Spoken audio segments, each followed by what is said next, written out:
जय श्री राम। हमारे चैनल में वैष्णव पर आपका हार्दिक स्वागत है।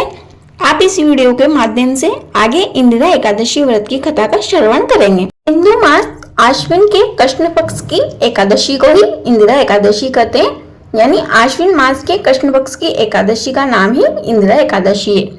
आश्विन मास के कृष्ण पक्ष के सभी 15 दिन पितृ देवताओं को समर्पित होते हैं। इस पक्ष को श्राद्ध पक्ष या पितृपक्ष भी कहते हैं। इंदिरा एकादशी व्रत को करने से पितृदोष समाप्त होता है तथा पितरों को मोक्ष की प्राप्ति होती है।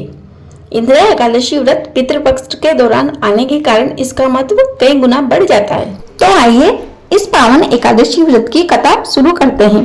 प्रेम से बोलिए विष्णु भगवान की जय, एकादशी मैया की जय।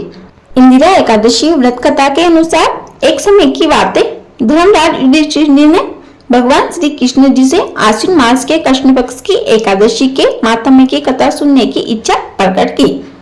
तब द्वारकाधीश भगवान श्री कृष्ण जी बोले, हे धर्मपुत्र, आश्विन मास के कृष्ण पक्ष की एकादशी का नाम ही इंदिरा है। इस इंदिरा एकादशी के माहात्म्य की कथा मैं तुम्हें सुनाता हूँ।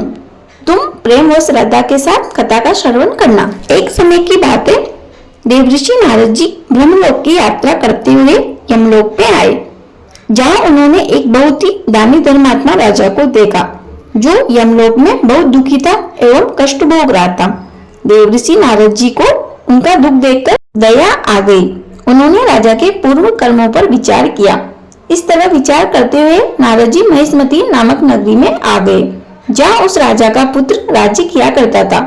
वह राजपुत्र के पास गए और कहने लगे, तेरे पिता को मैं यमराज की सभा में देखकर आया हूँ और उनके पूर्व कर्मों को भी देख चुका हूँ। उनके सभी कर्म स्वर्ग प्रदान करने वाले हैं, परंतु एक एकादशी व्रत के बिगड़ जाने के कारण उन्हें यमलोक मिला है, जहाँ वो बहुत दुखी हैं एवं कष्ट भोग रहे हैं।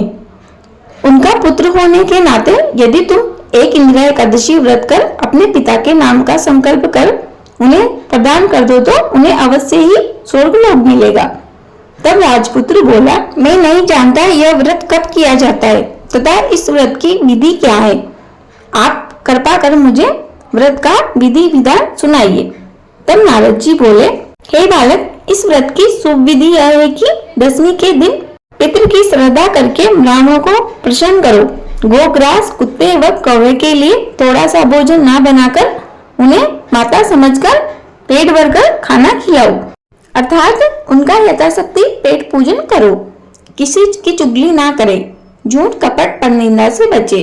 रात्रि को भूमि पर शयन करे। प्रातः श्रद्धा सहित भक्ति से एकादशी व्रत करे। ब्राह्मणों को यथाशक्ति दक्षिणा देकर भगवान को फलों का भोग लगाए। गौ माता को भी फलों से प्रसन्न करे। रात्रि को भजन कीर्तन जागरण इत्यादि करे। विष्णु भगवान का श्रद्धा से पूजन करे। इस प्रकार की शिक्षा देकर नारद जी वहां से अंतर्ध्यान हो गए।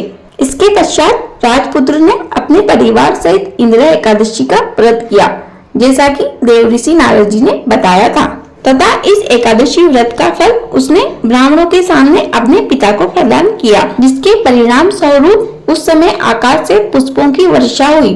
ऊपर दृष्टि की तो राजकुमार के पिताजी पुष्पक विमान में चढ़कर प्रसन्न मुद्रा में देवलोक को जा रहे थे। राजकुमार के पिताजी ने देवलोक में जाते समय अपने पुत्र को खूब आशीर्वाद दिया, जिसके परिणाम स्वरूप राजकुमार को भविष्य में खूब उन्नति मिली, मान सम्मान इत्यादि प्राप्त हुआ। यह कथा यही समाप्त होती है। कथा अधूरी रही हो तो पूरी कर जो, पूरी हो गई हो तो मान कर जो। प्रेम से बोलिए विष्णु भगवान की जय, एकादशी मैया की जय। इस एकादशी के दिन तिल व गुड़ का सागार लिया जाता है। फ्रेंड्स, मुझे उम्मीद है आपको यह वीडियो अवश्य उपयोगी लगी होगी। प्लीज वीडियो को लाइक करें, शेयर करें, कमेंट बॉक्स में जय श्री राम अवश्य लिखें। आपका दिन शुभ हो। जय श्री राधे कृष्ण। धन्यवाद।